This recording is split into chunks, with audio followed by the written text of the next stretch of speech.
maka sudah pasti Dajjal itu akan keluar pada zaman kamu.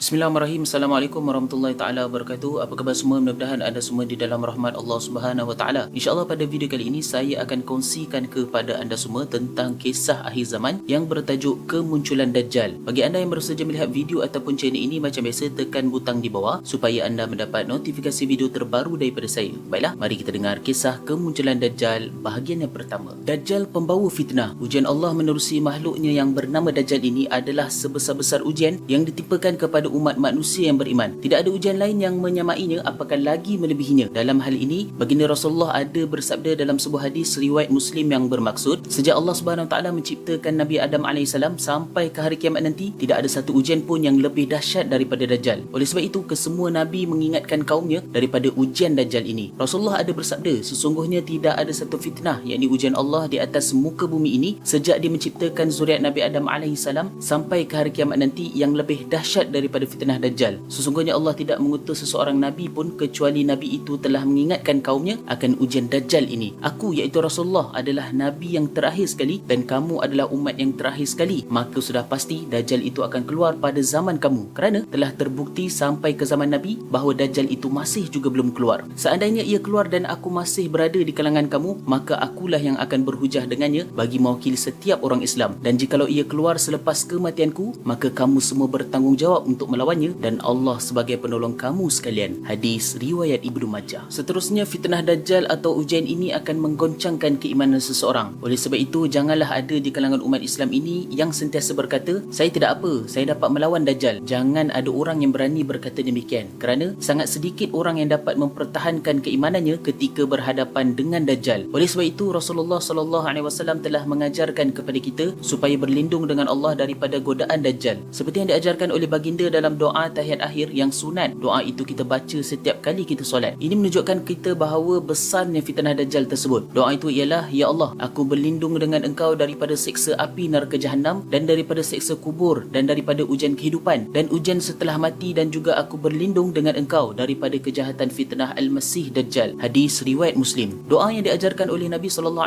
ini juga membawa erti peringatan terhadap umatnya supaya mereka berhati-hati kalau bertemu dengan Dajjal dan supaya mereka memahami besarnya ujian Dajjal sehingga perlunya semua umat untuk sentiasa meminta perlindungan dengan Allah Subhanahu Wa Taala pada setiap kali solat. Siapakah Dajjal dan asal usul keluarganya? Dajjal ialah seorang manusia daripada keturunan Yahudi. Dia bukan jin atau apa jua makhluk lain selain ia sebagai manusia yang ditunda ajal kematiannya, yakni minal munzarin, seperti halnya Nabi Isa AS yang diangkat oleh Allah Subhanahu Wa Taala ke atas langit dan ditunda kematiannya sehingga beliau nanti akan turun semula ke atas muka bumi ini, lalu akan mati dan dikuburkan di Madinah Al-Munawwarah. Sama juga halnya dengan iblis yang ditangguhkan kematiannya sehingga hari kiamat nanti. Ayahnya seorang yang tinggi dan gemuk, hidungnya seperti paruh burung, sedangkan ibunya pula seorang perempuan yang gemuk dan banyak dagingnya. Menurut Imam Al-Barzanji, ada pendapat yang mengatakan bahawa asal keturunan bapanya ialah daripada seorang dukun Yahudi yang dikenali dengan Syaq, manakala ibunya pula daripada bangsa jin. Ia hidup pada zaman Nabi Sulaiman AS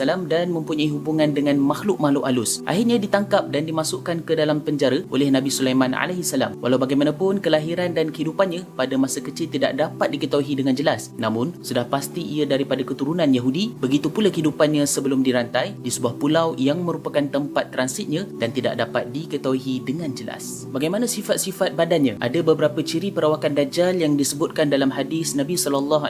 Antaranya ialah, dia adalah seorang yang kelihatannya masih muda, berbadan besar dan agak kemerah-merahan. Rambutnya keriting dan tebal, kelihatan dari belakang seolah-olah dahan kayu yang rimbun. Dan tandanya yang paling jelas sekali ada dua. Pertama, buta matanya yang kanan dan kelihatan seperti buah kismis yang kecut, manakala mata kirinya pula tertonjol keluar kehijau-hijauan berkelip-kelip laksana bintang. Jadi kedua-dua matanya adalah cacat. Kedua, tertulis di dahinya tulisan kafara, artinya kafir. Tulisan ini dapat dibaca oleh setiap orang Islam, baik yang boleh membaca ataupun tidak. Baiklah, itu dia tadi kisah kemunculan Dajjal bahagian yang pertama. InsyaAllah pada video yang akan datang saya akan kongsikan kepada anda semua tentang di mana lokasi tempat Dajjal dikurung oleh Allah Subhanahu Wa Taala. Bagi anda di luar sana, jangan lupa untuk sebarkan video ini supaya orang lain juga mendapat manfaat yang sama, dan jangan lupa tekan butang subscribe di bawah sebagai tanda sokongan anda pada channel ini. Abu Channel, wabillahi taufiq wal hidayah. Assalamualaikum warahmatullahi taala wabarakatuh.